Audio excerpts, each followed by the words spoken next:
Shalom, selamat pagi Jemaat Gereja Kristen Kalam Kudus yang terkasih.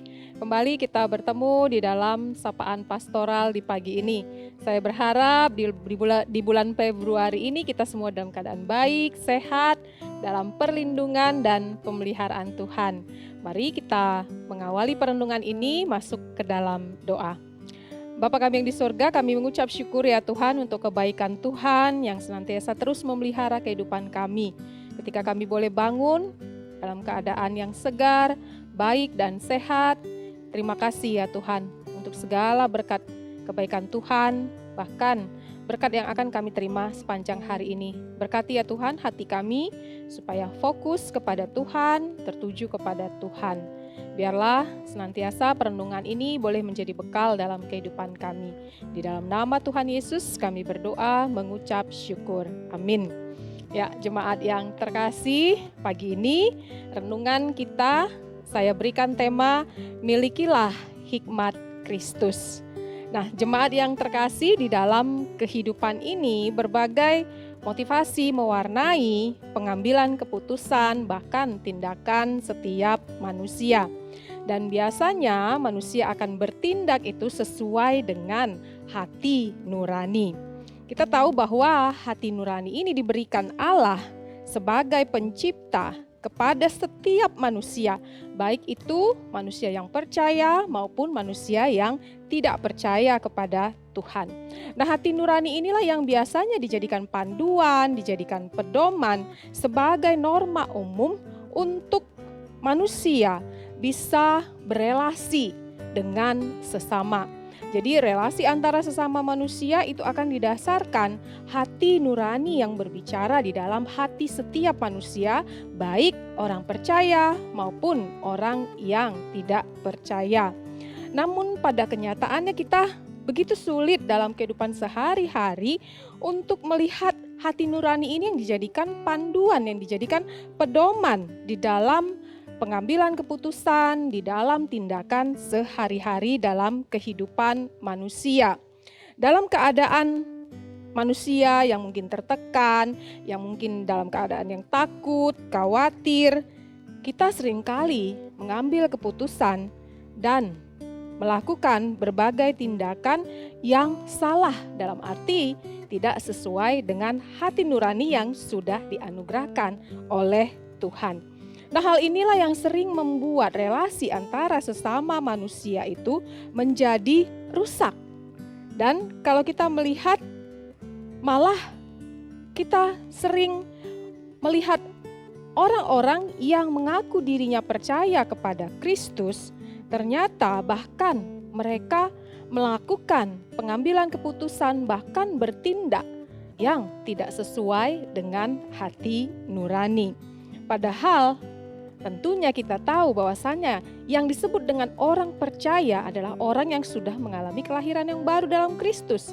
Berarti Tuhan sudah memberikan lebih daripada hati nurani. Karena apa? Karena kita orang yang percaya itu dianugerahkan Tuhan Alkitab. Itu yang menjadi panduan pedoman hidup kita ini. Nah, setiap manusia yang sudah percaya seharusnya bisa mengambil berbagai keputusan dan berbagai tindakan itu sesuai dengan kebenaran firman Tuhan yang menjadi panduan hidup orang percaya. 1 Korintus pasal yang pertama ayat yang ke-30 berkata demikian. Tetapi oleh Dia kamu berada dalam Kristus Yesus, yang oleh Allah telah menjadi hikmat bagi kita. Ia membenarkan dan menguduskan dan menebus kita. Firman Tuhan berkata demikian. Jemaat yang terkasih, bagi kita yang sudah dibenarkan, bagi kita yang sudah ditebus oleh darah Kristus, bagi kita yang sudah mengalami pengudusan hari demi hari, kita seperti saya katakan tadi, diberikan lebih daripada hati nurani yang merupakan wahyu umum yang dianugerahkan kepada siapapun, baik orang percaya maupun yang belum percaya. Kita orang percaya ini sudah diberikan oleh Allah wahyu khusus, yaitu wahyu khusus di mana Kristus dinyatakan di dalam Alkitab. Begitu kita menerima Kristus sebagai Tuhan dan Juru Selamat kita mengalami kelahiran yang baru dalam Kristus, maka Roh Kudus yang memimpin hidup kita sebagai orang-orang yang percaya. Ketika Roh Allah itu tinggal tetap di dalam kehidupan setiap kita, di dalam hati kita, memimpin hidup kita, maka sebenarnya setiap orang percaya itu diberikan hikmat Kristus.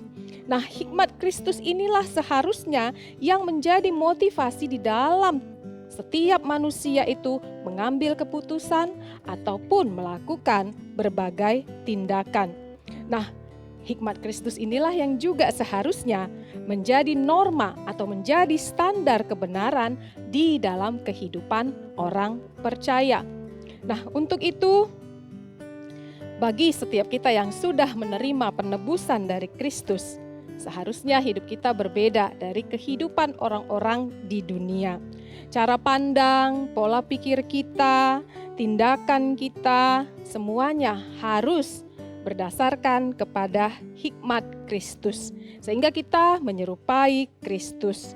Keputusan dan tindakan kita dalam kehidupan kita sehari-hari, apakah itu di rumah, apakah itu di kantor, apakah di tempat usaha, dan dimanapun kita berada, seharusnya kita tidak lagi mengikuti cara-cara dunia yang penuh dengan kecemaran, penuh dengan dosa. Untuk itu, mari kita sebagai orang-orang yang percaya, jadikan kebenaran firman Tuhan, Alkitab itu, sebagai standar, sebagai pedoman, sebagai panduan yang harus menjadi motivasi bagi setiap kita untuk mengambil keputusan, bahkan melakukan berbagai tindakan dalam kehidupan kita sehari-hari. Nah, untuk mengetahui dan mengenal standar kebenaran di dalam Alkitab, bagaimana caranya kita bisa memperoleh hikmat Kristus itu? Nah, kita harus mendekatkan diri kepada standar atau norma kebenaran itu. Kita harus membaca apa yang sudah Tuhan tuliskan di dalam Alkitab. Kita harus mendengarkan suara Tuhan di dalam kebenaran yang dikatakan di dalam Alkitab. Karena apa? Karena itulah dasar dari setiap kita untuk mengambil keputusan, bahkan untuk bertindak dalam kehidupan kita sehari-hari. Nah, untuk itu, jemaat yang terkasih di dalam Kristus, janganlah kita cuek terhadap firman Tuhan, terhadap kebenaran yang kita dengarkan setiap hari. Apakah itu melalui sapaan pastoral, apakah itu melalui ibadah umum, apakah itu melalui ibadah doa, atau melalui ibadah-ibadah komisi. Ketika kebenaran firman Tuhan itu dinyatakan, ketika kita mendengar kebenaran firman itu dinyatakan, itu adalah bekal kita. Kita akan diisi dengan hikmat demi hikmat Kristus yang dinyatakan kepada setiap kita. Hendaklah kebenaran firman Tuhan itu masuk di dalam hati setiap kita. Kita renungkan, kita doakan, dan bagaimana komitmen kita ketika kita ditegur dengan kebenaran firman Tuhan itu, supaya senantiasa hikmat Kristus itu hari demi hari memenuhi hati dan pikiran kita. Sehingga segala motivasi yang kita lakukan itu semua didasarkan kepada kebenaran firman Tuhan. Sehingga hikmat Kristus itu menjadi karakter kita. Karena kita sehari-hari kita bergaul akrab dengan firman Tuhan yang adalah sumber dari hikmat Kristus yang harus kita dengarkan, yang harus kita pegang. Untuk itu, melalui kebenaran firman Tuhan yang kita renungkan di pagi ini, marilah kita terus memperlengkapi diri kita dengan hikmat Kristus. Supaya apa? Supaya karakter kita hari demi hari semakin diperbaharui dan hikmat Kristus itu terpancar dalam hubungan atau relasi kita dengan sesama. Amin. Mari kita berdoa. Bapa kami yang di sorga, kami mengucap syukur ya Tuhan untuk kasih setia dan kebaikan Tuhan. Tuhan memberikan kepada kami hikmat untuk kami boleh mengenal siapa Tuhan yang kami sembah, yaitu Yesus Kristus yang sudah menebus kami, yang sudah membenarkan kami dan terus memproses kami untuk dikuduskan hari demi hari. Tuhan, mampukan kami senantiasa ya Tuhan, untuk memancarkan hikmat Kristus itu dalam kehidupan kami sehari-hari. Bagaimana caranya? Yaitu ketika kami diisi dan bergaul akrab dengan kebenaran firman Tuhan, supaya kami hari demi hari dipenuhi dengan hikmat yang dari Kristus itu, supaya terpancarlah karakter Kristus itu dalam kehidupan kami sehari-hari. Biarlah jemaat Tuhan, boleh Tuhan terus perlengkapi dengan kebenaran firman yang terus mereka baca, terus mereka dengar, bergaul akrab dengan kebenaran firman Tuhan dan menghidupinya, sehingga karakter Kristus itu terpancar dalam kehidupan kami sehari-hari dimanapun kami berada. Terima kasih ya Bapak, jemaat Tuhan sepanjang hari ini akan melakukan berbagai aktivitas. Biarlah senantiasa mereka boleh mengalami damai sejahtera, mengalami sukacita, dan mengalami perlindungan dan pemeliharaan yang dari Tuhan. Di dalam nama Tuhan Yesus kami berdoa, kami mengucap syukur. Amin. Selamat pagi, selamat beraktivitas. Tuhan Yesus memberkati.